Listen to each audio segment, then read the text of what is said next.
It's time for the Access of Easy podcast, the weekly technology digest that keeps you ahead of the curve.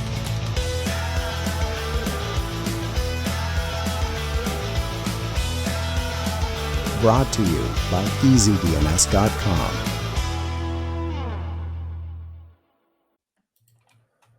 Welcome back, everybody, to the Access of Easy. This is number 294. And although the cities are 15 minutes, this podcast is going to go a little longer. My name is Joey, here as always with my co-host, Len. Buddy, how you doing over there? What's up? All is good. I don't live in a 15-minute city. Where the heck is a 15-minute city even within 150 kilometers from here? Listen, there's not that much like miles. firepower for these cold opens. I'm trying to do my best to surprise you. Ever since that data breach and overreaching, I've been trying to outdo myself, and I'll get better as the days go along here. We'll try to find some other good one-liners. Anyway, so yeah, welcome back. Number 294, as I mentioned. You can sign up for the email version of this podcast, the written version. If you go to Access of Easy, sign up, use your email there like you would for any other newsletter, or you can subscribe on your favorite podcast app. This was on the CBP feed for a long time. I think we're going to move it all over to the Access of Easy feed. So we'll note this on our next episode of the Canadian Bitcoiners podcast. But if you want to continue to listen, and the numbers on our feed have been pretty good, so I think there's a lot of you out there who want to continue to listen. Grab Access of Easy on your podcast feeds. Access AXIS of Easy, all one word with the pound sign, the hashtag sign in front of it. And you'll get all the good content that we come through with every week, and that's the easyDNS crowd writes every week as well. So I hope that you guys subscribe. Hope that you sign up. And yeah, I think that's about it. Now let's get into the housekeeping here. Last week's quote, always important. Most folks are as happy as they make up their minds to be. That was from Abraham Lincoln. And Charles, I'm not going to give his full name just in case he doesn't want it out there, but it is on the website here. So Mr. Charles is the winner. He's definitely in charge after this. Absolutely. Congratulations. And this week, Len, great quote. What lies behind us and what lies before us are tiny matters compared to what lies within us. And that's by, of course, someone. You can't look on Google for the answer. You can't search. You definitely can't ask ChatGPT. Don't send us DMs. We don't know, and we're not cheating for you. The first person to get the answer, of course, by posting it in the comments, gets their next domain or hosting renewal on the house, which is it wouldn't be coming from me. I'm as hollow as a empty beer can, so that definitely is not coming from me. But Joey, there's tons to talk about today. And we'll lead off with the Lazarus group. And we talked about these people. I don't want to call them goons because I don't want to stay on their good side. We talked about them in Access of Easy 289. Check the audio out in the archives, or for more information, or even go on the Access of Easy website and you could read a little bit more about, or hear a little bit more. We talked about them in the past. Well, they're back in the news as one of their children have spawned a subgroup known as DeathNote, and it's linked to a new malware that's now out in the wild, and it's a malware cluster known as the Operation Dream Job or NukeSped. These names just roll off the tongue. I can't believe it. But the important thing of note, aside from the names, is that DeathNote seems to be evolving as a we'll call them an organization. Dare I say they're maturing as their skills and the deployment of malicious programs get more and more advanced. The cluster, which I mentioned, started off as a novel downloader in October 2019, which attacked cryptocurrency businesses. Hopefully they didn't take any Bitcoin. But anyways, and then they shifted their focus over to defense industry back in April of 2020. And they mainly targeted the automotive and academic sectors across Eastern Europe. They're not likely to tap into the schematics of Lada and Trabants. Those are two notable Soviet-level cars, or Soviet-era cars. I'm not sure if you heard them before, Joey, but they're not desirable cars that we had. Anyway, so they're going after defense contractors and diplomatic services. And it's noted that DeathNote was behind an attack that impacted a European vendor back in May 2021. And they didn't just stop there in Europe. They moved on, and they went in June 2021. South Korean targets were noted as being infected by mechanisms. And not only that, they went even further. They just spanning the whole globe. And in July 2022, DeathNote was noted to have evolved enough to have been going after defense contractors in Africa by taking advantage of vulnerability in Skype Messenger. I haven't heard that name in a little while. So yeah, here you go. They're back in the news, and they're getting more and more involved in trying to take information from all these defense contractors out there. interesting stuff. I wouldn't want to be on the bad side of these very, very skilled individuals over there at DeathNote. What are your thoughts on this one, Joey?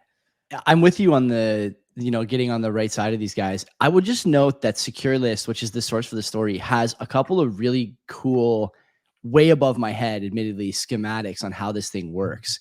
And it's really interesting to see that, there's some things here you will recognize, like PDF files, memory attacks, executables, downloaders.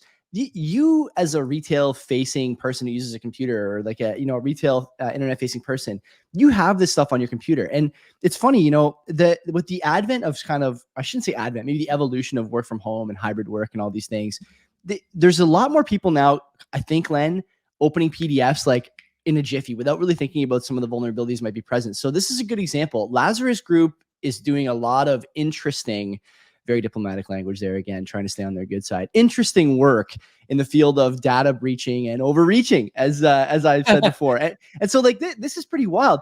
You know what I'm curious about? Why is it that every time we do a story like this, it seems to me like the big hit, right? The home run was with a company that really should have really rock solid cyber defense strategies, but yet it's never the case. And now they're talking about security outfits. That's pretty significant, don't you think? Yeah, and a lot of these over-the-counter security protocols and networks and everything that you could put up to prevent all this, they just don't work. And there's easy ways to get around it. Even the software we use, they need to be patched periodically to avoid the vulnerabilities that are included in it, which kind of leads me to the next topic, which is, while we talk about it to a high degree of frequency, you got to make sure you keep your software up to date and apply all the security patches that are available to you. And this next story is because it's Microsoft. They released a swath of security patch updates, and this is to close a bunch of holes in their software. In fact, a total of 97 flaws have been patched, and the software that they're patching up includes the Edge browser, but not just that, also the Windows operating system. And one of the more concerning things is that there is remote code execution flaws. Oh man, as well as elevation of privilege vulnerabilities. Those two, man, they could do a lot of damage to the end user. And before you're aware with it, the information that you have that is stored on your computer is long gone. And essentially it's the horse that left the barn. Closing the door at that point, it doesn't make any sense. So look, no system out there is 100% secured. It's just not the case. There's always going to be new backdoors out there and flaws that are going to be unearthed, especially as people find more creative ways to obtain information. It's really your information, your business's information, your country's information. And a lot of this information is being digitally stored on our computers or on a cloud somewhere or whatever. And this makes for a very prized target for all of us. The information is valuable not only to us, but for somebody else out there. So do yourself a favor, make sure you do update all your software, and make sure it's to latest security patches, be careful with all your data, and most importantly, don't run Windows, man. If you have a chance to not use it, try not using it. It's that's just my God. Oh my God. My 2 cents, man. Man, I have a Windows. This is a Windows laptop, actually, the one that we do the shows on. And I will say, like, apart from gaming, there's not really much on here, but even just the gaming that I do, there's a lot of third-party installers, NVIDIA, Steam, among others. I don't want to give away my entire suite of programs here for, an attentive listener, let's say, but there is a lot of stuff here that leaves you open to vulnerabilities if you're not updating everything. And so I will say that although I think a lot of people understand, myself included, that Microsoft has a lot of security vulnerabilities, one of the reasons, one of the trade-offs in having something that's so retail friendly is that there will be vulnerabilities. The thing that Microsoft can do, has done, and is doing here is making sure that everyone can do the updates as required, as easily and as quickly as possible. And so Windows Update does that pretty well. I have a couple of Mac machines. I'm familiar with that ecosystem. They do that pretty well, whether it's mobile or home OS. And I'm sure Linux has something similar, right? Like whatever Linux kernel you're using, whatever distro you're using, I'm sure there's frequent updates and forums and Reddits and stuff you can go to if you're a keen observer of these sorts of things. The question I have is, Microsoft seems to be the target of a lot of these things. And yet, you know what I never see, Len? I never see Microsoft making significant investments in security. I see them making significant investments in a lot of other, branches of I don't know, there's a way to say this that's not coming to me right now, but sort of adjacent tools that would make sense next to an ecosystem like the Microsoft operating suite, the home operation suite. But I don't see a lot of investment in security. Is that because they don't want to be forthcoming with that to the public and to potential attackers, or is it because they're really not making those preemptive investments? And preemptive is a word I'm using very, very intentionally, because Microsoft does a lot of good stuff after the fact, right? 0-day exploits and all this kind of stuff that's happened to them in the past, whether it was their home operating system or their mobile operating system or their servers or anything like that. They've done a good job with this. One of the other things I'll note before I pass it to you for that question, whether or not we should be concerned that this is always after the fact and not preemptive. Do you remember how well regarded XP Service Pack 2 was? Because it was just so tightly secured and so efficient for the users. A lot of people I know, even dating back to like 12, 13 years ago when I was in a position to sell used computers, I won't go into too much detail on that, but everyone wanted XP SP2.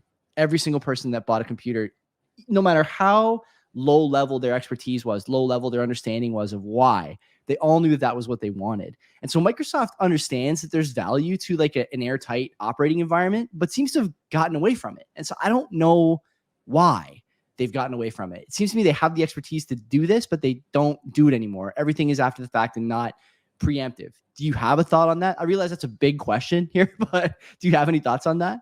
I think it's just the operating system itself is just very, very large. I don't want to call it bloated, but maybe it is there. And because of that, it's so hard to close all the loopholes that exist. And another thing, because it's not open source, you don't have other people that could be contributing to securing it as well. So that's another reason why that maybe, because it's just within the walled gardens over there in Microsoft that they're able to look at it and patch the code. That could be another reason, but I'm just spitballing here. I could be wrong. I do think they put a lot of money into it, but the thing is just such a big operating system and so many people use it.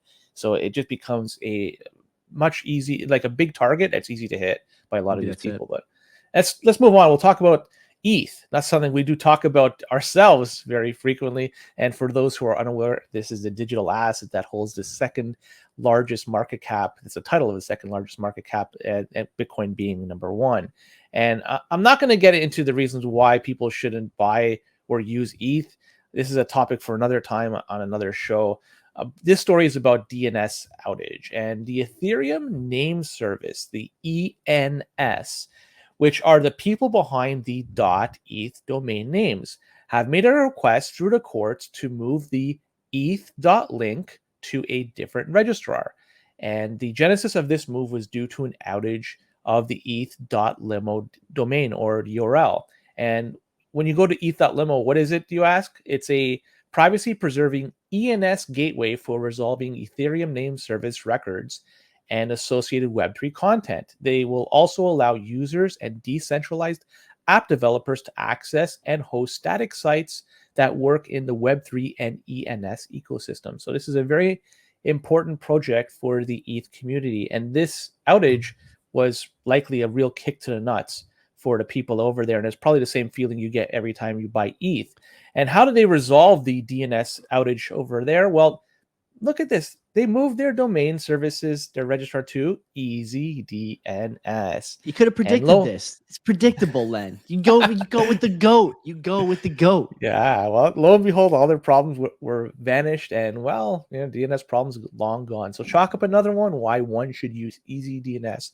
The product just works. Big win for easyDNS. Funny that continuing to sort of rear its ugly head are these vulnerabilities associated with the initial rollouts of Web3 adjacent stuff, ETH adjacent stuff. I don't want to talk too much about smart contracts. I don't know if that was a factor here. It doesn't seem to have been, but like it's really, at this point, it's difficult for me to understand how a seasoned either technologist or crypto investor looks at that token in that ecosystem, and Web3 maybe more broadly even. I don't want to go as far as to call it a scam on this air, but I would on our other show.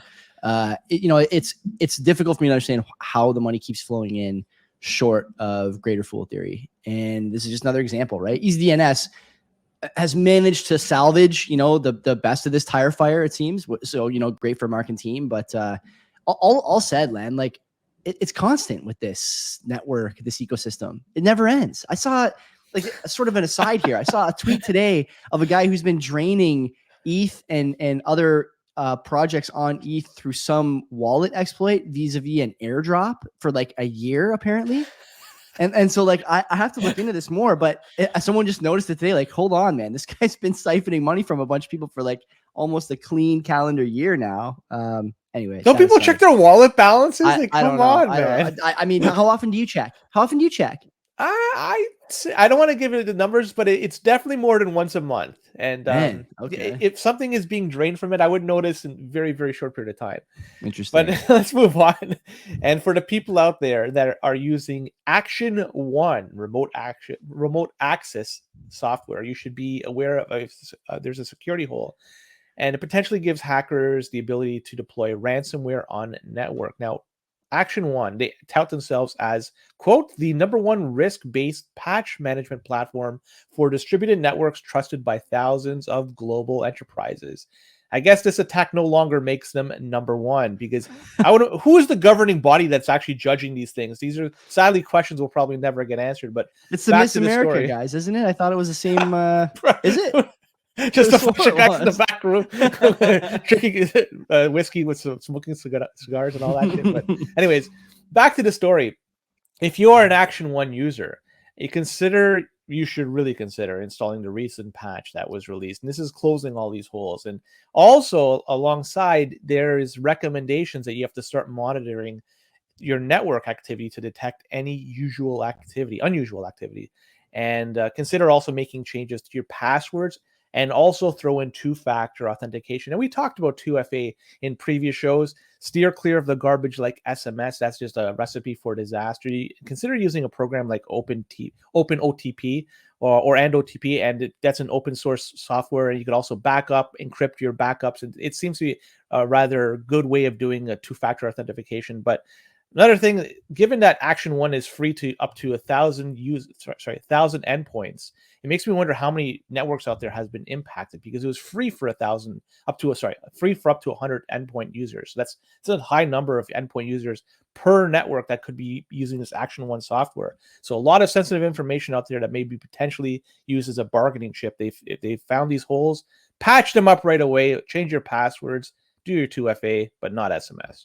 So this is a similar attack. I'll just quote here from Bleeping Computer. However, we were told that the tactics, techniques, and procedures, TTPs, echo an attack that the BlackBerry Incident Response Team investigated last summer. The threat researchers attributed the attack to a group called Monty that was unknown at the time. The hackers breached the environment after exploiting the Log4 shell vulnerability.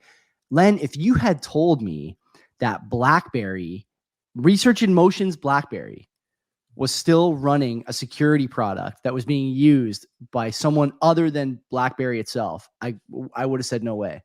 That would have been take a shot if you're wrong, and I'd be downing a shot of tequila.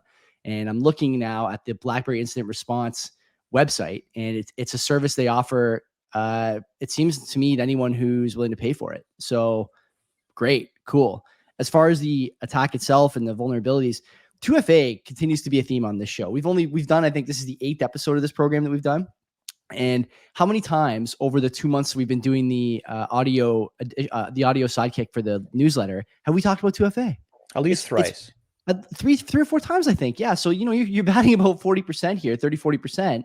And I'm unsure at this point why people don't have something like Authy, Google Authenticator, Microsoft Authenticator. There was an open source one that you talked about one time. What was that one called? The OTP. OTP. Okay. It's a really good one because it's open source. You can back up your data, and it's an encrypted backup as well. So when you store it, and just in case it happens to land in somebody's hands that you don't want it, they don't have direct access to it. They have to hack into that file. It's difficult to do so. I like OTP. It's a very good product. Also, you need a password. You could set it up. You need a password just to log into it. So yeah, I love it. I'll talk about it all day. There's lots of good stuff on the open source terrain. Just one other quote here from Action One. So at the same time, I would like to emphasize that these attacks do not target Action One users since our platform has not been compromised. Fine, but all said, as always on the Access of Easy podcast here, important things you should be doing fairly frequently. Double checking to make sure you have 2FA enabled, double checking to make sure your password's not easy to guess. There's services, I think, that let you know if you've been wrecked. I believe that might even be the name of one of the services, miwrecked.com or something like that. And I wonder if that's a way for just data harvesting. Putting your name out or your email address out there, it might be a cache that they could use for gathering this information. It's going to be, I've known you for about 10 years, and we've been doing, the CBP together for 2 of those years. And it's going to be a sad day when you're no longer willing to even go online because of all these data concerns you have. And I have to go solo for this show and the CBP. But in the meantime, we're going to continue to have fun anyways. I'll do a NIM at that point. I'll put on a mask like a Mexican wrestler and go from there.